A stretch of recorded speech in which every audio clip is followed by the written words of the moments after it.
Hello my dear students, कैसे हो आप लोग। ओके, आज हम कोऑर्डिनेट ज्योमेट्री का नेक्स्ट कंटेंट स्टार्ट करते हैं। Condition for collinearity next content हम स्टार्ट करने वाले हैं। इससे जस्ट पहले का वो अपना कंटेंट है एरिया ऑफ ट्रायंगल, वो अपना कंप्लीट हो चुका है, यानी कि एरिया ऑफ ट्रायंगल तक कोऑर्डिनेट ज्योमेट्री आपका फिनिश हो चुका है। नेक्स्ट हम जो स्टार्ट करेंगे वो करेंगे कंडीशन फॉर कोलिनियरिटी एंड उसके बाद में आपका क्या रहेगा, लोकस पॉइंट को हम रिप्रेजेंट करेंगे। ओके, तो इससे पहले जितना भी पोर्शन आपने स्टडी किया, हमने स्टडी किया है यहाँ पर वीडियो लेक्चर में, उसको एक बार अच्छे से रिवाइज कर लेना। हर एक कंटेंट के क्वेश्चन के साथ उसको फॉलो करना, सिस्टमेटिक ढंग से चलना, सब कुछ आपका कंप्लीट हो जाएगा अच्छे से। किसी को भी कोई भी प्रॉब्लम होने वाली नहीं है। और जिस पार्ट से रिलेटेड क्वेश्चंस है लेवल 1 के अंदर, वो आप क्वेश्चंस करते जाना। क्लियर। आपके पास जो मॉड्यूल मिला हुआ आपको, उसके सारे के सारे एग्जाम्पल्स, जो कंटेंट मैं यहाँ पर फॉलो कर, जो कंटेंट यहाँ पर पढ़ा रहा हूँ, उस कंटेंट से रिलेटेड आप एग्जाम्पल करो अपने वो मॉड्यूल के, और लेवल 1 एक्सरसाइज के क्वेश्चन करो। अगर किसी के भी कोई भी डाउट हो तो आप मुझे सेंड कर सकते हैं। समझ में आ गया। कंटेंट से रिलेटेड एग्जाम्पल सोल्व करो। आप, हम यहाँ पर सोल्व करते हैं वो आप करो, लेकिन आपको अपनी प्रैक्टिस के लिए जो वर्क है वो आपको क्या करना है, आपको जो मॉड्यूल मिला है उसके कंटेंट के साथ जो एग्जाम्पल्स गिवन है उन एग्जाम्पल्स को सोल्व करो, एंड कंटेंट से रिलेटेड जो क्वेश्चंस गिवन है एक लेवल 1 के अंदर, वो क्वेश्चंस आप सोल्व करो। देन आपका कॉन्सेप्ट कंप्लीटली डन हो जाएगा। इसी चीज को आपको फॉलो करना, स्टेप वाइज प्रोसीड करना है। देन आपका चैप्टर सिस्टमेटिक ढंग से कंप्लीट हो। देखो, स्टडी रैंडमली स्टडी कोई भी करता है, लेकिन आपको स्टडी रैंडमली नहीं करनी है। आपको एक सिस्टमेटिक ढंग से और एक प्रॉपर वे, परफेक्ट वे के अंदर स्टडी करनी है। वही आपको कंपटीशन एग्जाम में सिलेक्शन आपको दिलाती है। आप कभी भी रैंडमली स्टडी कर रहे हो कि आज ये स्टडी कर लिया, कल ये स्टडी कर लिया, इससे क्वेश्चंस नहीं है, इसका थ्योरेटिकल पोर्शन स्टडी कर लिया, तो वो सब नहीं। आप आराम से चलो, थोड़ा स्लो चलो, लेकिन एक अप्रोच और एक सिस्टमेटिक वे से एंड प्रॉपर वे से स्टडी करो। कंटेंट खत्म हुआ, उसको अच्छे से समझा, दिमाग में उसका कॉन्सेप्ट सेट किया, देन उसके क्वेश्चन सॉल्व किए। क्लियर। और मॉड्यूल से उसके एग्जाम्पल्स अपने सॉल्व कर लिए, और लेवल 1 एक्सरसाइज में उससे रिलेटेड क्वेश्चंस हमने सॉल्व कर लिए। अगेन नेक्स्ट कंटेंट स्टार्ट हुआ, उसके कॉन्सेप्ट को हमने समझा अच्छे से, कॉन्सेप्ट क्या कह रहा है। उसमें क्लास नोट्स में जो मैंने क्वेश्चन करवाए हैं उन क्वेश्चंस को अच्छे से समझा, खुद से सोल्व किया कि किस तरह से हम इस टाइप के क्वेश्चन सोल्व करते हैं। देन मॉड्यूल के उस कंटेंट से रिलेटेड एग्जांपल्स को हमने सोल्व किया, एंड लेवल 1 एक्सरसाइज में उससे रिलेटेड क्वेश्चंस को हमने सोल्व किया। देन आपका वो कंटेंट कंप्लीट। ये आपकी एक सिस्टमेटिक ढंग होता है। ऐसा नहीं कि आज आपने कोई भी कंटेंट पढ़ लिया, उससे क्वेश्चंस नहीं किए, नेक्स्ट आपने कोई भी कंटेंट देख लिया, कोई भी प्रिपरेशन नहीं है, तो वो आपका डन नहीं होगा। और आपको ऑलवेज क्लास नोट्स को मेंटेन करना है, क्योंकि आप बार बार किसी भी वीडियो लेक्चर से रिवाइज नहीं कर सकते बेटा। आपको रिवीजन के लिए क्लास नोट्स एसेंशियल रिक्वायरमेंट है आपके लिए। अगर क्लास नोट्स आपके पास प्रॉपर वे में बने होंगे तो कभी भी आप उसको रिवाइज, जैसे मैं बोलता हूँ ना, डेली बेसिस पे पीछे का रिवाइज करो, तो वीडियो लेक्चर में पॉसिबल नहीं है, क्योंकि वीडियो लेक्चर में तो बहुत ज़्यादा टाइम लग जाएगा। इतना टाइम थोड़ी ना आपके पास। तो आपके पास नोट्स बने होंगे तो उन नोट्स को आप फटाफट रिवाइज कर सकते हो। Clear. Video lecture only 1 time देखने के लिए है। Video lecture only and only 1 time देखने के लिए है। उसके बार बार देखने के लिए, बार बार रिवाइज करने के लिए ओनली आपके क्लास नोट्स ही काम आएंगे। वीडियो लेक्चर आपके यूजफुल नहीं रहेगा। वीडियो लेक्चर यूजफुल रहेगा ओनली 1 टाइम रेफर करने के लिए। वीडियो लेक्चर को हम 1 टाइम ही रेफर करने के लिए बोलते हैं। उसके बाद ओनली एंड ओनली आपको अपने क्लास नोट्स को ही रेफर करना है। बार बार देखने के लिए टेस्ट के टाइम पर, एग्जाम के टाइम पर ऑलवेज आपको क्लास नोट्स को ही रेफर करना है।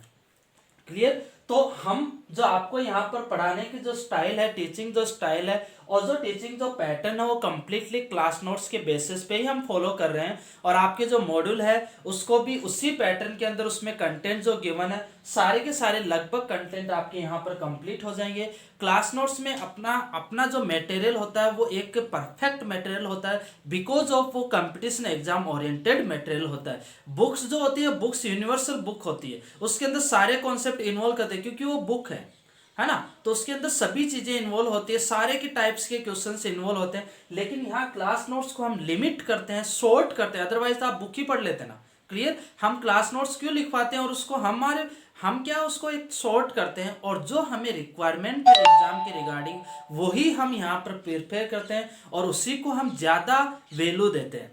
क्लियर? जिसकी इंपॉर्टेंस कम है उसको कम वैल्यू देते हैं, जिसकी इंपॉर्टेंस ज़्यादा है उसको ज़्यादा वैल्यू देते हैं, और जिसकी इंपॉर्टेंस नहीं है उसको हम कोई भी वैल्यू नहीं देते। इसलिए हमारे क्लास नोट्स बहुत ज़्यादा इंपॉर्टेंट रहते हैं, बिकॉज ऑफ वो आपके लिए हमेशा साथ में रहेंगे क्लास नोट्स। ओके, तो ये चीज़ आपको हमेशा ध्यान में रखनी है, क्लास नोट्स ऑलवेज मेंटेन करनी है और डेली बेसिस पे आपको रिवीजन करते रहना with help of class note, not video lecture. Okay okay बेटा, नेक्स्ट हम कंटेंट स्टार्ट करते हैं। कंडीशन फॉर कोलिनियरिटी लिख लो। Next content,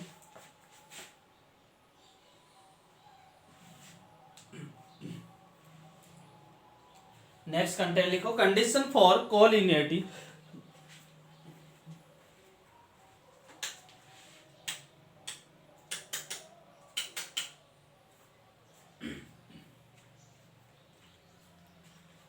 condition for collinearity. अब आपको कोलिनियरिटी की कंडीशन को चेक करना हो तो हमें कैसे पता चलेगा कि कोई भी आपके वर्टिसेस गिवन है वो कोलिनियर है या नहीं है। आपको अगर वर्टिसेस को चेक करना है कि कोलिनियर है या नहीं है तो हम सबसे पहले क्या करते हैं, सबसे पहला पॉइंट, आपके ट्रायंगल का जो एरिया है वो ट्रायंगल का एरिया का फॉर्मूला क्या होता है। अगर आपके पास 3 कोऑर्डिनेट्स गिवन है, A coordinates x1, y1, b coordinate x2, y2 and c coordinate x3, y3, ये आपको गिवन है। a b and c coordinates आपको गिवन है। अगर इनकी कोलिनियरिटी को अगर हम चेक करते हैं तो हमें क्या करना पड़ेगा, एरिया ऑफ ट्रायंगल का फॉर्मूला क्या होता है, हाफ ऑफ, क्या लिखेंगे, x1 y1 1, x2 y2 1, x3 y3 1, ये हो गया एरिया ऑफ ट्रायंगल को रिप्रेजेंट करेगा। अब अगर आपने एरिया ऑफ ट्रायंगल को 0 कर दिया, आपने अगर एरिया ऑफ ट्रायंगल को 0 कर दिया तो इज इक्वल टू 0 कर देंगे, यानी कि आपका ट्रायंगल का एरिया 0 है तो ट्रायंगल नहीं बनेगा। ट्रायंगल नहीं बनेगा तो तीनों के तीनों पॉइंट्स, अगर आपके तीनों के तीनों पॉइंट्स, जैसे 1 पॉइंट 2 पॉइंट यहां पर ऐसे है, पॉइंट एक और इस तरह से पॉइंट है, क्लियर, इस तरह से पॉइंट है तो ट्रायंगल बन जाएगा। लेकिन अगर ये तीनों पॉइंट एक ही लाइन पर आ गए, यानी कि एक पॉइंट यहां पर है, ध्यान देना, एक पॉइंट यहां पर, एक पॉइंट यहां पर, एक पॉइंट यहां पर है, ट्रायंगल बनेगा। एक पॉइंट यहां पर है, एक पॉइंट यहां पर है, एक पॉइंट, तीनों की तीनों पॉइंट इस लाइन पर है, तो क्या ट्रायंगल बनेगा, क्या कोई भी ट्रायंगल नहीं बनेगा। और तीनों के तीनों पॉइंट एक ही लाइन पर है तो ट्रायंगल नहीं बनेगा, तो ट्रायंगल का एरिया क्या हो जाएगा, 0 हो जाएगा। और तीनों पॉइंट एक ही लाइन पर है तो वो क्या हो जाएंगे, कोलिनियर पॉइंट को रिप्रेजेंट करेंगे। तो यहां पर हम क्या लिख सकते हैं, x1 y1 1, x2 y2 1, x3 y3 1 is equal to 0। Clear, ये कंडीशन ऑफ कोलिनियरिटी की कंडीशन हो गई। सोल्व करने के हमें डिटरमिनेंट्स का पता ही है कि x1 लेंगे तो इसको सिंप्लीफाई कैसे करते हैं आपको पता है ना। x1 ले लिया तो इसके रिस्पेक्टेड कॉलम और रो को छोड़ दो तो क्या बचेगा, y2 1 y3 1, तो क्या लिखेंगे इधर माइनस ये y2 माइनस y3, फिर सेकंड में माइनस y1 इसी के रिस्पेक्ट में करेंगे, फिर माइनस y1 इसके रिस्पेक्ट कॉलम और रो को छोड़ दिया तो क्या बचा, x2 1 x3 1, तो क्या लिखेंगे x2 minus x3 plus last में क्या 1 के रिस्पेक्ट में कॉलम और रो को छोड़ दिया तो क्या बचेगा x2 y2 x3 y3, तो क्या लिखेंगे x2 y3 minus x3 y2 is equal to 0। Simplify कर देंगे देन सॉल्व करेंगे। समझ में आ गया बेटा, इस तरह से हम मेंशन कर लेंगे। यहाँ पर पहले x1 के रिस्पेक्ट में इसके रिस्पेक्टेड कॉलम रो को छोड़ दिया तो y2 माइनस y3। इसी तरह से मेरे इधर मार्कर की साइड में देखना, y1 के रिस्पेक्ट में सोल्व किया तो माइनस लगाएंगे सेकंड में, इसके रिस्पेक्टेड कॉलम रो को छोड़ दिया तो x2 माइनस x3, 1 के रिस्पेक्ट में करेंगे तो इसको और इसको छोड़ दिया तो x2 y3 minus x3 y2, ऐसे माइनस ऐसे, क्लियर, सेकंड में माइनस लगाएंगे साइन। ओके, देन सिंप्लीफाई कर लेंगे, आपका आंसर आ जाएगा। सेकंड पॉइंट यहां पर क्या कहता है कि 3 पॉइंट, पहली कंडीशन देखो ऐसे चेक कर सकते हो, अगर आपको 3 पॉइंट गिवन है और उसकी कोऑर्डिनेट चेक करनी है तो डिटरमिनेंट इज इक्वल टू 0 कर देंगे। क्लियर, ये डिटरमिनेंट का साइन है, ये 12th के अंदर हम स्टडी करेंगे। ये डिटरमिनेंट्स की वैल्यू को रिप्रेजेंट करता है। 12th में हम स्टडी करेंगे। यहाँ पर मैंने आप ध्यान में रखो कि डिटरमिनेंट्स इसको सोल्व ऐसे करते हैं। क्लियर? तो आपके लिए इजी हो जाता है। तो डायरेक्ट कोलिनियरिटी के लिए 3 पॉइंट्स गिवन है तो उसका डिटरमिनेंट्स इज इक्वल टू 0 कर देंगे। आगे अगर हम स्ट्रेट लाइन के कॉन्सेप्ट से देखें तो आपके पास एक लाइन है, एक पॉइंट ए है, एक पॉइंट बी है और एक पॉइंट सी है। कोऑर्डिनेट x1 y1, बी के कोऑर्डिनेट x2 y2, सी के कोऑर्डिनेट x3 y3। क्लियर? ये 3 पॉइंट्स आपको गिवन है, इसकी कोलिनियरिटी चेक करनी है। तो देखो, आप देखो एक बार हम देखते हैं कि ये जो लाइन है, अच्छा इसका स्लोप क्या होगा बेटा? इसका जो भी स्लोप होगा लाइन पर हमेशा स्लोप सेम ही होगा। जैसे हम कोई भी मान लो कि एक प्लेन पे चलते हैं, एक आपका एकदम प्लेन है जो एकदम इस तरह से, तो उसका स्लोप क्या रहेगा? सभी पॉइंट पे सेम रहेगा, है ना। इसी तरह से ये बोर्ड है आपके पास, ये बोर्ड इस तरह से गिवन है प्लेन, तो इसका यहाँ पर स्लोप, यहाँ पर स्लोप, सभी पॉइंट पे स्लोप सेम ही रहेगा। क्लियर है ना। तो इसी तरह से हम क्या करते हैं कि स्लोप से अगर ऐसे सम प्लेन है तो प्लेन ऐसे एक सीक्वेंस में प्लेन है एक ऐसे, तो उसका हमेशा क्या होगा? स्लोप हमेशा सभी पॉइंट्स पर स्लोप क्या रहेगा? सेम। तो ये लाइन है, लाइन का किसी भी पॉइंट पर स्लोप फाइंड आउट करो वो सेम आएगा। तो यहां पर जैसे ए बी लाइन का स्लोप फाइंड आउट करेंगे, स्लोप को हम slope of A B line, A B is equal to क्या होता है? y2 minus y1 upon x2 minus x1। Slope of BC line तो क्या आ जाएगा? y3 minus y2 upon x3 minus x2। Clear? For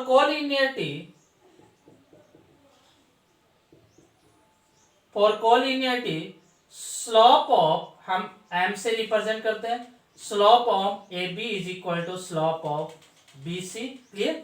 तो ये एक स्लोप से रिलेटेड है। अगर आपके पास तीनों के तीनों पॉइंट कोलिनियर है तो एक ही लाइन पर होंगे। अब एक ही लाइन पर होंगे तो वहां पर स्लोप हमेशा क्या होगा? इक्वल होगा।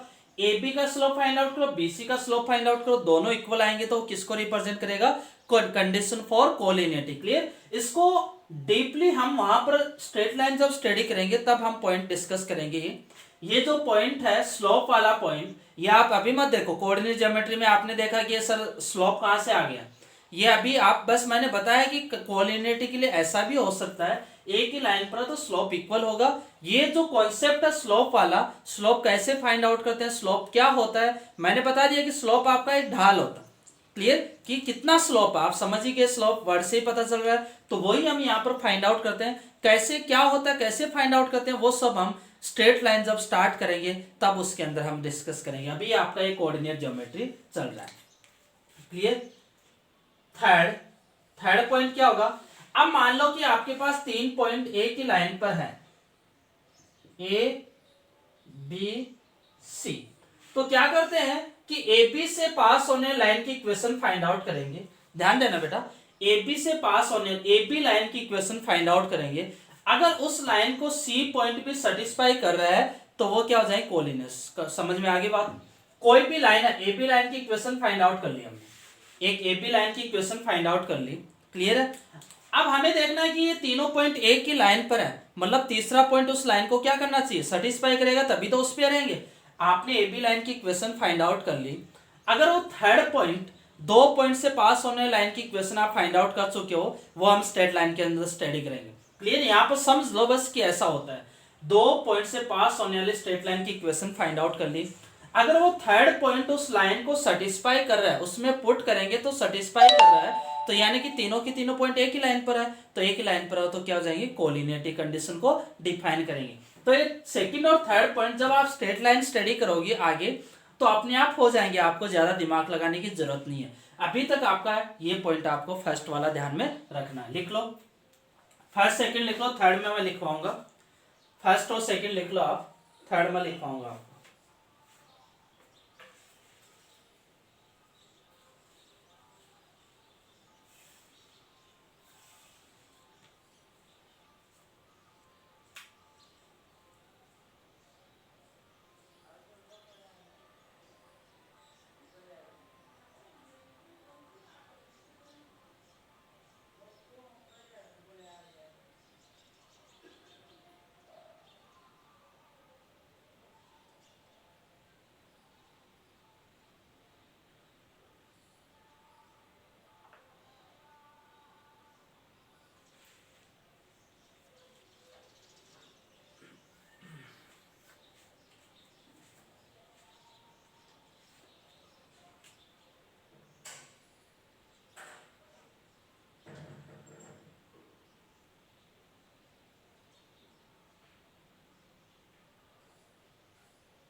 थर्ड पॉइंट लिख लो।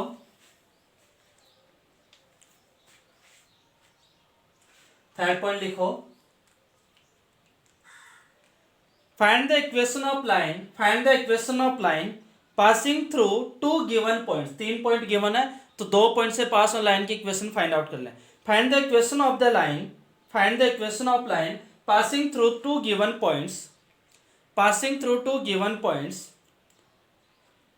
if the third point satisfy the given equation of line, if the third point satisfy the given equation of line, if the third point satisfy the given equation of line, then the 3 points are collinear, then the 3 points are collinear. Clear? तो 2 point से पास, आप लिख लो again, find the equation of the line passing through two given points if the third point satisfies the given equation of line, then the 3 given points are collinear. Okay, तो आपके points आपके क्या हो जाएंगे, कोलिनियरिटी को represent करेंगे।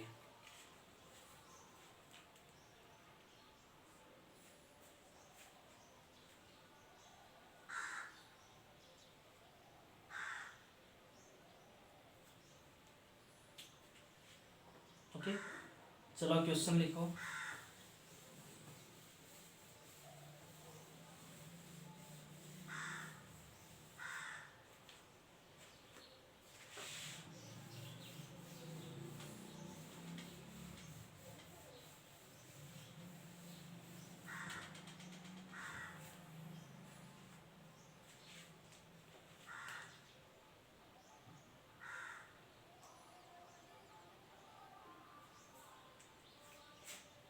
Question number 1,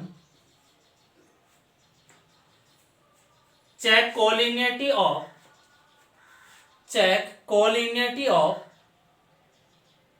check collinearity of points A 2,3, B 1,0 and C 2,0।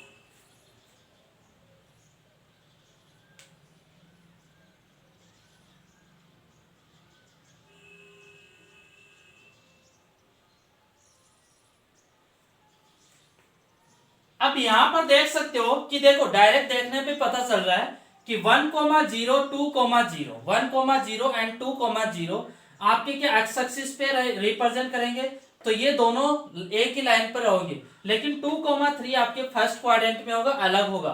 तो क्या तीनों पॉइंट्स आपके कोलिनियर होंगे? नहीं होंगे। डायरेक्टली देख के ही आप बता सकते हो कि 1,0, 2,0 दोनों सेम पॉइंट नहीं है, दोनों के दोनों आपके सेम पॉइंट नहीं है, इसलिए आपके सॉरी 1,0, 2,0 दोनों एक्स एक्सिस पे ही रिप्रेजेंट कर रहे हैं, तो ये दोनों पॉइंट्स एक ही लाइन पर रहेंगे, लेकिन 2,3 आपका फर्स्ट क्वाड्रेंट में अलग रहेगा, तो तीनों पॉइंट्स आपके कोलिनियर नहीं होंगे। क्वेश्चन नंबर 2 लिखो।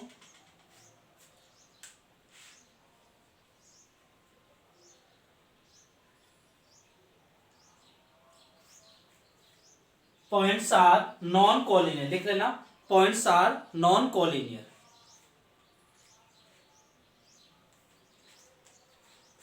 Find the value of K, find the value of K, find the value of के if points, find the value of के if points A 2, K B -1,1 and C 3,2, 3, K लिख लो, K, 3। Clear? आपको बोला गया है कि तीन पॉइंट्स अगर कोलिनियर हैं, if points are collinear, find the value of के if points A B C are collinear. अगर ये तीनों के तीनों पॉइंट्स आपके कोलिनियर है तो के की वैल्यू आपको फाइंड आउट करनी है। तो किस तरह से सॉल्व करेंगे, देखो आप ट्रायंगल बना लोगे, सॉरी ट्रायंगल का एरिया यानी कि डिटरमिनेंट इज इक्वल टू 0, तो क्या लिखेंगे 2K 1 -1 1 1 K 3 1 is equal to क्या कर दोगे 0। सिंप्लीफाई करो 2 के रिस्पेक्ट में क्या लिखेंगे, इसको छोड़ दो, इसको छोड़ दो, तो 1 - 3 ऐसा ही करेंगे, माइनस के के रिस्पेक्ट में इसको कॉलम को छोड़ दो, इस रो को छोड़ दो रिस्पेक्टेड, तो -1 इंटू 1 -1 के इंटू 1 माइनस के। क्लियर, ये माइनस यही करेंगे, +1 के रिस्पेक्ट में सोल्व करेंगे तो इसको छोड़ देंगे, इसको छोड़ देंगे, तो -3 3 इंटू -1 -3 माइनस ऑफ के into 1 minus K is equal to 0, ऐसा हो जाएगा। अगेन सिंप्लीफाई करेंगे तो कितना आ जाएगा, -4 माइनस के प्लस के square -3 minus K is equal to 0। Again solve करेंगे, K square -2k -7 is equal to 0। Clear, क्या आ गया, के square -2k -7 is equal to 0। अब के की वैल्यू अगर आपको फाइंड आउट करनी हो तो इसके फैक्टर हमें नहीं पता कि क्या फैक्टर होंगे, तो क्या करेंगे, डायरेक्टली के की फैक्टर फॉर्मूला यूज करेंगे। सबसे पहले तो देख लोगे डी नेगेटिव है या पॉजिटिव। अगर यहाँ पर डी नेगेटिव आ रहा है तो के की कोई भी रियल वैल्यू पॉसिबल नहीं है, तो पॉइंट्स आपके कोलिनियर को रिप्रेजेंट नहीं करेंगे, नॉन कोलिनियर रहेगा। अगर डी ग्रेटर देन 0 आता मतलब पॉइंट्स होंगे। क्लियर, तो के की वैल्यू क्या होगा, फैक्टर फॉर्मूला -b, b की value -2 plus minus B square -4, a की वैल्यू 1, c की value -7 upon 2a is equal to +2 7 into 4 28 plus 28 plus 4 32 upon 2। Again solve करेंगे तो 2 प्लस माइनस 16 इंटू 2 यानी कि 4√2 अपॉन 2। अगेन सॉल्व करेंगे तो क्या आ जाएगा, 1 प्लस माइनस 2√2। क्लियर, तो के की दो वैल्यू आएंगे, 1 प्लस 2√2 एंड 1 माइनस 2√2। क्लियर, तो ये पॉइंट्स के आपके कोलिनियरिटी को रिप्रेजेंट करेगा। समझ में आ गया, के की वैल्यू क्या आ जाएगी, 1 प्लस 2√2 एंड 1 माइनस 2√2 को रिप्रेजेंट करेगा, जिससे के लिए पॉइंट्स आपके क्या होंगे, कोलिनियर पॉइंट्स को रिप्रेजेंट करेंगे यहाँ पर। क्लियर, समझ में आ गया। तो सबसे पहले अगर 3 पॉइंट है, तीनों पॉइंट्स को कोलिनियरिटी चेक करनी हो तो डिटरमिनेंट इज इक्वल टू 0 करेंगे। डिटरमिनेंट सॉल्व करने के बाद के की वैल्यू फाइंड आउट कर लेंगे। क्लियर, के की दो वैल्यू के लिए आपका ये क्या होगा, डिटरमिनेंट 0 होगा, यानी कि के की दो वैल्यू के लिए पॉइंट्स क्या हो जाएंगे आपके कोलिनियर पॉइंट। के की वैल्यू आप लिख लोगे। ओके, लिख लो इसको, इस तरह से हम सॉल्व करेंगे।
ओके, चलो ये आपकी कोलिनियरिटी का छोटा सा पॉइंट था। कंडीशन फॉर कोलिनियरिटी आपका फिनिश हो चुका है। नेक्स्ट कंटेंट है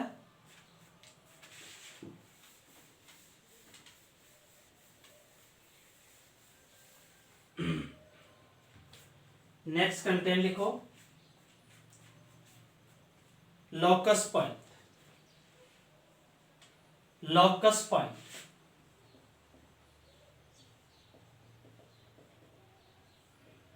clear, locus point.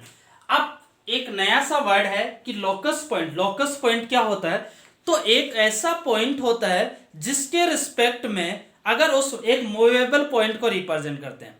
Clear, locus क्या होता है, एक मूवेबल पॉइंट होता है जो आपकी कंडीशन, जो क्वेश्चन में कंडीशन गिवन है उसको मेंटेन करते मूव कर रहा हो तो वो आपके लोकस पॉइंट को रिप्रेजेंट करेंगे। और मूविंग इक्वेशन, जो मूविंग पॉइंट की जो इक्वेशन फाइंड आउट करेंगे, मूव करेगा तो एक कर्व बनेगा, उस कर्व की जो इक्वेशन आएगी वो आपकी लोकस इक्वेशन होगी। क्लियर? तो लोकस पॉइंट क्या होता है, यहां पर समझ गए लोकस पॉइंट क्या होगा कि एक ऐसा मूवेबल पॉइंट जो आपका मूव करने पर कंडीशन को सेम, आपके क्वेश्चन में जो गिवन कंडीशन है मैथमेटिकल कंडीशन को मेंटेन रखते हुए मूव कर रहा है तो वो आपके लोकस पॉइंट को रिप्रेजेंट करेगा और उसी को हम इक्वेशन फाइंड आउट करते हैं। क्लियर? जैसे देखो कि आपके पास एक पॉइंट यहां पर एक सेंटर है सी। क्लियर? यहां पर एक पॉइंट है पी। क्लियर? अब ये पॉइंट यहां से सी और पी के बीच में डिस्टेंस कितनी है, आर है। अब इस आर डिस्टेंस को मेंटेन करते पी पॉइंट मूव कर रहा है, यहां पर पी आ गया, यहां पर पी पॉइंट आ गया, ऐसे मूव करेगा, इधर भी मूव कर सकता है तो यहां पर पी पॉइंट आ गया, यहां पर भी मूव कर सकता है, यहां पर पी पॉइंट आ गया। क्लियर? तो इस कंडीशन को मेंटेन रखते हुए आपका पॉइंट मूव कर रहा है। क्लियर? कंडीशन क्या रहेगी, यहां पर आ गया तो भी सी, यहां पर ये भी डिस्टेंस क्या हो जाएगी, आर। अगर ये पॉइंट यहां पर आ गया तो ये भी डिस्टेंस क्या हो जाएगी, आर। अगर ये पॉइंट यहां पर आ गया तो ये भी डिस्टेंस क्या हो जाएगी, आर। यानी कि ये पी पॉइंट आपका मूव कर रहा है आर डिस्टेंस को, सेंटर से सी से आर डिस्टेंस को मेंटेन करते हुए पी पॉइंट आपका मूव कर रहा है। तो ऐसे मूव करते करते ये क्या बनेगा, सर्कल बनेगा। तो वो लोकस ऑफ इक्वेशन क्या हो जाएगी, सर्कल को रिप्रेजेंट करेगी। समझ में आ गई बात? क्लियर? तो सीपी इज इक्वल टू, तो जिस जो लोकस पॉइंट है, जो मूवेबल पॉइंट है उसको क्या लेट कर लेते हैं, एच कोमा के। उसको क्या लेट कर लेते हैं, एच कोमा के।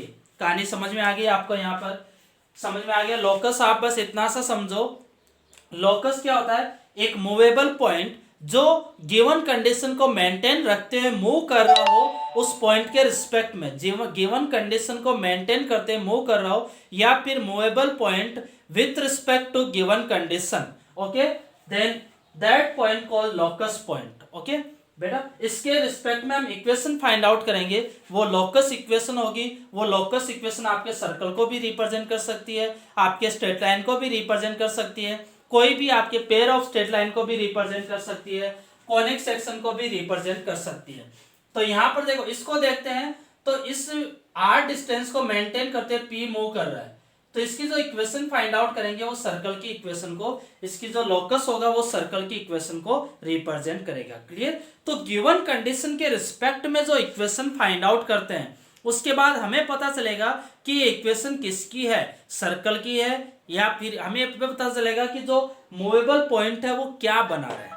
क्लियर? यहां पर ये मूवेबल पॉइंट क्या बना रहा है, सर्कल बनाएगा। ऐसे ही कोई मूवेबल पॉइंट आपका ट्रायंगल बनाएगा, ऐसे ही कोई मूवेबल पॉइंट आपका एलिप्स बनाएगा। क्लियर? तो आपको यही देखना है कि उस कंडीशन को मेंटेन रखते हुए जो पॉइंट मूव कर रहा है तो वो मूव करते करते क्या शेप बनाएगा, वो शेप बनेगी, उस शेप की आपको इक्वेशन फाइंड आउट करनी है। समझिए, मूवेबल पॉइंट मूव करते करते गिवन कंडीशन को मेंटेन रखते रखते मूवेबल पॉइंट मूव करता है, मूव करने पर वो एक शेप बनेगी, वो शेप क्या बनेगी और उसकी इक्वेशन क्या होगी वो हम यहां पर फाइंड आउट करते हैं। ओके, लिख लो इसके अंदर।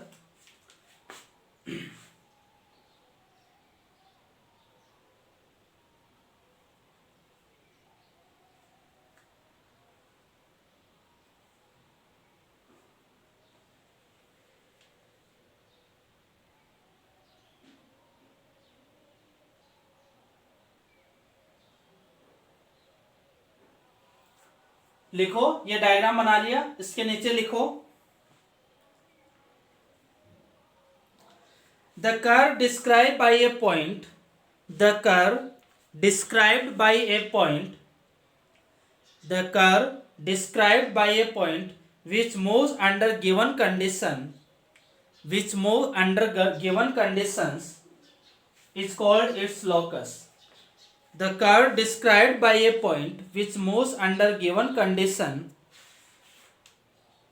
and conditions is called its locus. Clear?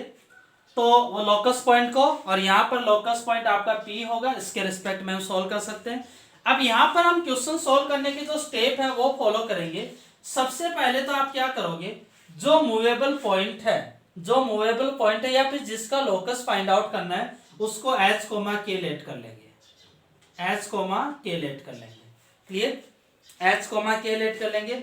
Then उसके बाद क्या करेंगे, आपने जो मूवेबल पॉइंट है या फिर जिसका लोकस फाइंड आउट करना है उसका एच कोमा के लेट कर लिया। इसके बाद नेक्स्ट स्टेप में, नेक्स्ट पॉइंट में क्या होता है कि जिस जो भी क्वेश्चन के अंदर आपको गिवन है लैंग्वेज, उसको मैथमेटिकल फॉर्म में रिप्रेजेंट कर देंगे। जो भी क्वेश्चन के अंदर आपको गिवन है उसको आप मैथमेटिकल फॉर्म में रिप्रेजेंट करेंगे। सेकंड पॉइंट आपका हो जाएगा, क्वेश्चन के अंदर जो भी गिवन होगा उसको मैथमेटिकल फॉर्म के अंदर रिप्रेजेंट कर देंगे। थर्ड में, अगर क्वेश्चन के अंदर आपका कोई भी वेरिएबल है, क्वेश्चन जो मैथमेटिकल फॉर्म में कन्वर्ट किया, उस मैथमेटिकल फॉर्म में अगर आपको लगता है कि कोई भी वेरिएबल है तो उस वेरिएबल को वहां पर एलिमिनेट करेंगे। उसके लिए कोई भी आप इक्वेशन एलिमिनेट करोगे, वेरिएबल को एलिमिनेट करना कैसे भी करके। क्लियर, तो थर्ड में आपका आएगा, अगर मैथमेटिकल फॉर्म लिखने पर कोई भी वेरिएबल आया तो उस वेरिएबल को एलिमिनेट करना है, वो थर्ड स्टेप में अगर आया तो, अदरवाइज थर्ड स्टेप का कोई काम नहीं। फोर्थ स्टेप, इसके बाद क्या करेंगे, एच और थर्ड स्टेप के बाद जो इक्वेशन आएगी वो एच और के की फॉर्म में आएगी। एच और के अलावा कोई भी वेरिएबल होता है उसको एलिमिनेट कर देंगे। देन फोर्थ में क्या करेगा, एच आपका रिप्लेस हो जाएगा एक्स से एंड के आपका रिप्लेस हो जाएगा वाई से। तो जो फाइनल इक्वेशन आएगी वो लोकस इक्वेशन को रिप्रेजेंट करेगी। क्लियर, समझ में आ गया? लिख लो यहाँ पर पॉइंट, नीचे लिख लो, step for finding locus of the point, locus of a point. Step for finding locus of a point, point के रिस्पेक्ट में लोकस फाइंड आउट करने की जो स्टेप है वो लिख लो। First step, assume the coordinates of the point, assume the coordinates of the point whose locus is to be found is h comma k, whose locus is to be found is h comma k। assume the coordinates of the point whose locus is to be found is h comma k, जिसके locus find out करना उसके coordinates को h comma k assume कर लेते। Second, right the given condition in mathematical form involving h comma k, write the given condition in mathematical form involving h comma k। अगर आपको question में कोई भी आपको कंडीशन गिवन है, उस कंडीशन को मैथमेटिकल फॉर्म में रिप्रेजेंट करेंगे h comma k के रिस्पेक्ट में। Fourth point, third point, eliminate the variable if any, eliminate the variable if any. अगर कोई सेकंड से जो इक्वेशन मिली उसमें अगर कोई वेरिएबल है तो उसको हम एलिमिनेट करेंगे। Fourth, replace h by x and k by y, replace h by x and k by y in the result obtained in step third, in the result obtained in step third, in the result obtained in step third। तो इस तरह से हम लिख सकते हैं locus. Okay, समझ लो इसको एक बार।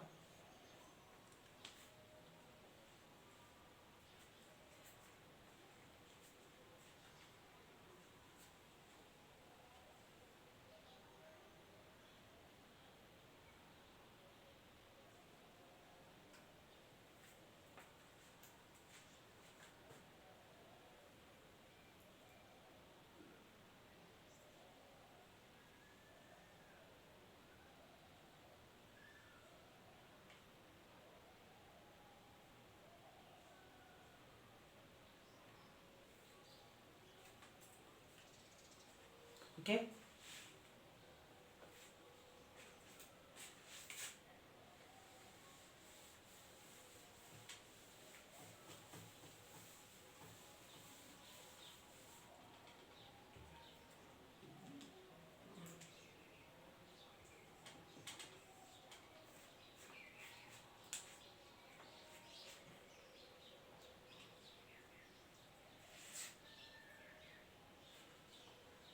लिखो क्वेश्चन नंबर 1। क्वेश्चन करते हैं आगे इससे रिलेटेड। देखो ये question, the sum of the squares of the distances, the sum of the squares of the distances of a moving point, the sum of the squares of the distances of a moving point from two fixed points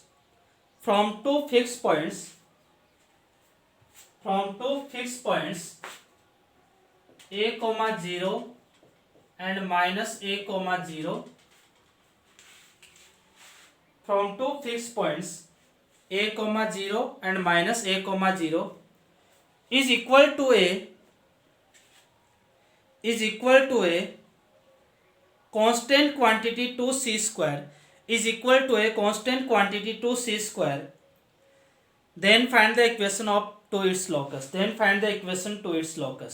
क्या बोला है? The sum of the squares of the distances of a moving point from the fixed point a comma 0 and minus a comma 0 is equal to a constant quantity 2c square. Then find the equation to its locus.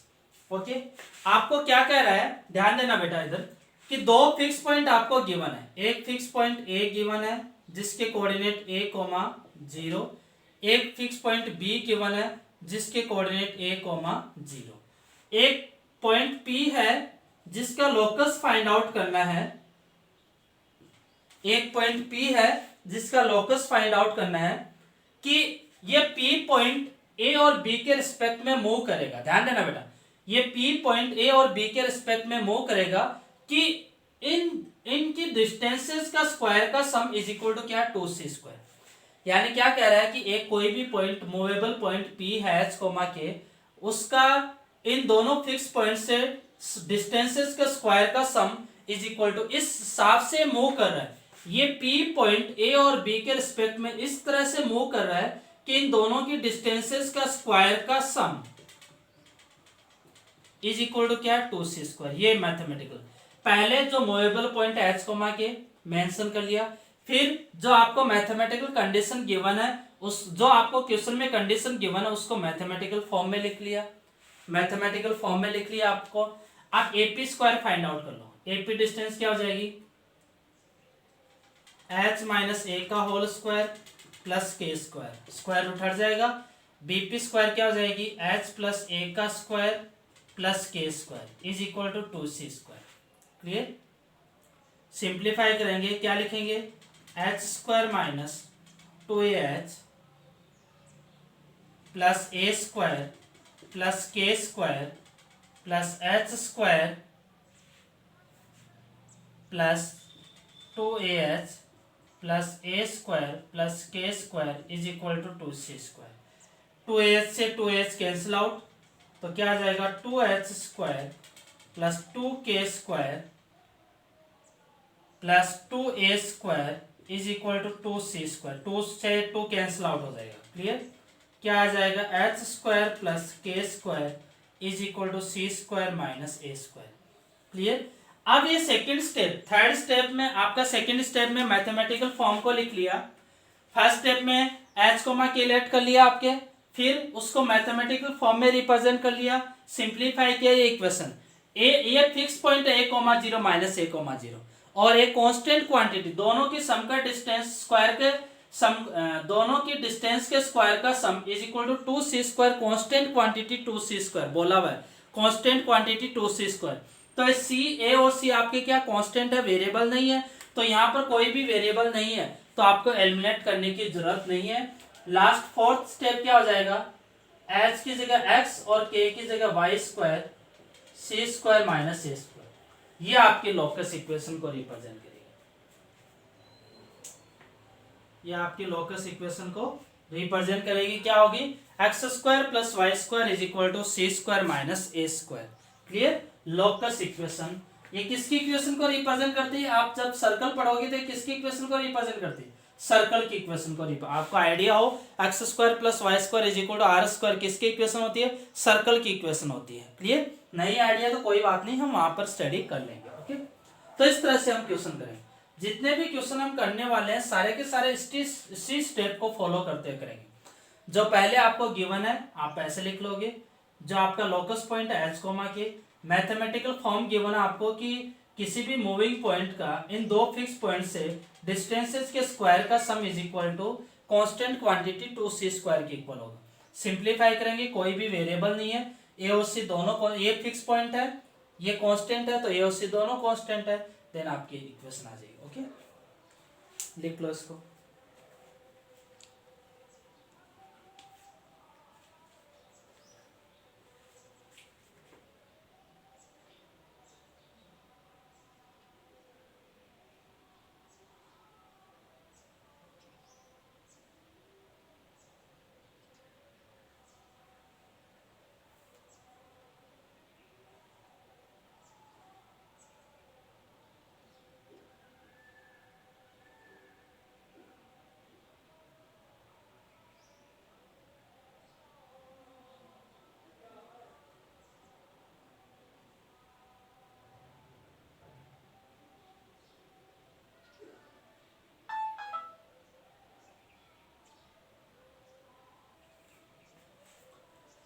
Okay, तो इस video lecture के अंदर हमने condition for कोलिनिटी के बारे में study किया है, जो एकदम सिंपल सा कॉन्सेप्ट है।